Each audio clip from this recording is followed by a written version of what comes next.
Thank you for watching Scary Bear Attacks. If you like this episode, please remember to hit the like button and leave a comment or two, then subscribe and click on the bell to receive notifications of whenever we release new videos. Also, please remember to share them to your social media. Welcome back to Scary Bear Attacks. Today's episode takes us to the high Carpathian Mountains in Romania. The Carpathians sprawl over 1,300 kilometers through Central Europe, from Romania to Germany, from Ukraine to the Czech Republic. The South Carpathians stretch across Romania and Serbia, which hosts 65% of Europe's virgin forests.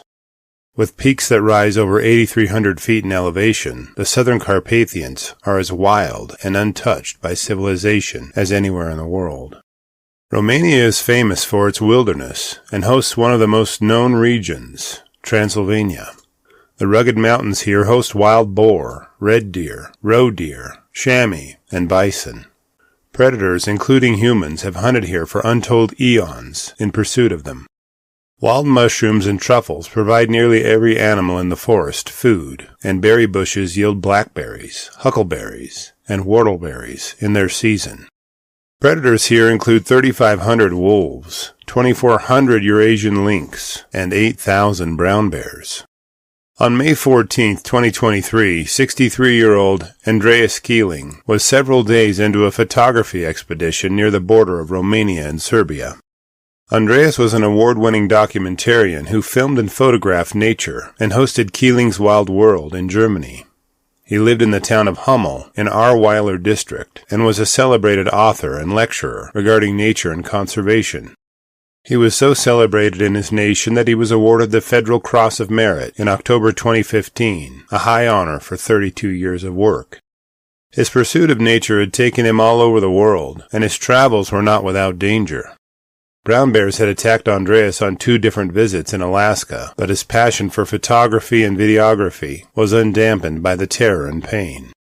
His trip to Romania was supposed to be much safer, as he was taking photographs of waterfowl, so it should have been safe and relaxing. I could find no source indicating Andreas brought along bear spray or a firearm on his trip to the Carpathians. As Andreas zoomed in on ducks, he stashed himself in the brush, decked from head to toe in camouflage, so the sharp-eyed birds didn't pick him out. Unbeknownst to Andreas, his scent must have drifted on the breeze to far more dangerous animals than ganders and drakes. As Andreas focused on snapping the perfectly timed shots, a thunderous crash arose from the brush about 30 yards from his blind.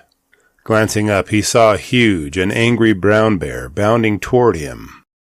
Hoping the bear would pull up just short of him, Andreas readied himself with the only weapon he had, his camera tripod. By the time Andreas had lifted the tripod, the bear was upon him, with its mouth open wide, showing glistening yellow teeth. He jammed the tripod into the bear's mouth, hoping it would deter the bear, but with a twist of its head, the brute tossed the tripod from between them. The force of the bear's head toss turned Andreas's body and allowed the bear to bite into his upper left arm. With teeth as big around at the base as an American nickel and a bite force of 1,160 pounds per square inch, the bear tore and gashed his arm to bleeding ribbons of flesh and broken bone. Now terrified that the bear was intent on killing him and not just running him off, Andreas knew the next step the bear would take. He threw his arms around his head and neck and tried his best to keep from screaming, focusing on fighting back while keeping the bear's powerful jaws from crushing his skull. Unlike other bear attack victims who reported feeling no pain, as some victims enter a dissociative state of mind, Andreas felt every single tooth of each bite as the bear's teeth tore through his flesh. The pain was overwhelming and brought him to the threshold of fainting at several points. But he never screamed and never fainted. Fighting from his back, Andreas suddenly felt an immense and crushing pressure on his left forearm. The bear had shifted the focus of its attack from his upper left arm to his left forearm as he covered his head and neck. The smaller bones of his lower arm shattered like toothpicks in the bear's jaws, and repeated bites crushed them further. After his forearm was shattered, Andreas had no means to keep the bear from biting onto his skull. The bear drove its 2-inch teeth through his scalp and raked a flap of skin from the top of his head toward his forehead. Having filmed brown bears as they fought each other, Andreas knew that if he submitted to the bear, it would let up its attack on him. He'd watched the near-silent bear battles many times, witnessing lesser bears lay on their backs as a sign of submission to a more powerful bear. Applying this knowledge, Andreas silently submitted to the angry bear, and it relented its attack on him. It isn't clear how Andreas made his way out of the remote location, but he turned up at a local hospital. Surgeons removed shattered bone fragments from his arm and cleaned his wounds. Suturing gashed flesh shut, they pulled his scalp back over his skull and reattached it to its prior place. Before departing the scene, he snapped a few pictures of his wounds because, photography. He calls his scars a real man versus wild tattoo and places the blame for the attack solely on his own shoulders. He admits he entered the bear's territory knowing full well the potential for an attack, having already lived through 4 wild animal attacks before, 2 of which were from brown bears. Andreas acknowledged that the attack may have occurred due to him encroaching on an unknown food cache, interrupting a mating ritual, or the bear may have been protecting cubs. Speaking of cubs, our Cub Tier membership on Patreon, linked below, will give you ad-free early access to our episodes, and Andreas's attack photos are posted there, so you can see the damage done to his body by the bear. The $3 per month goes a long way in helping me continue to produce educational and entertaining content like this. After his attack, Andreas displayed his blood-soaked clothing to anyone interested in seeing them.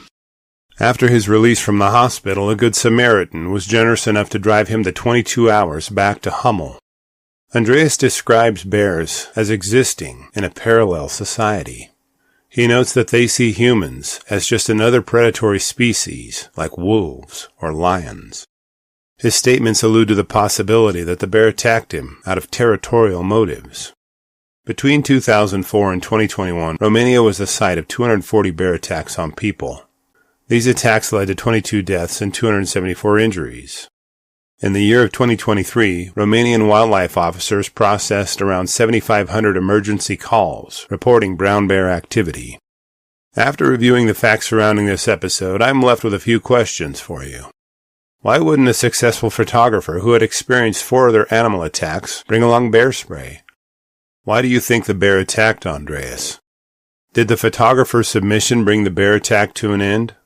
What would you do if you looked up from your camera and a huge brown bear was quickly closing in on you? I will gladly read and reply to your thoughts, so please post them in the comments section below, and let's talk about it.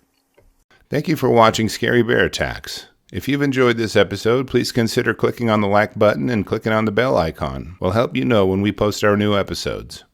Posting our video links to your social media profiles furthers awareness, and it's fun. We slashed our prices in our merch store, linked below, so check out the bargains there while you shop. As a member of our human community, remember to adventure bravely and be careful out there, especially in bear country.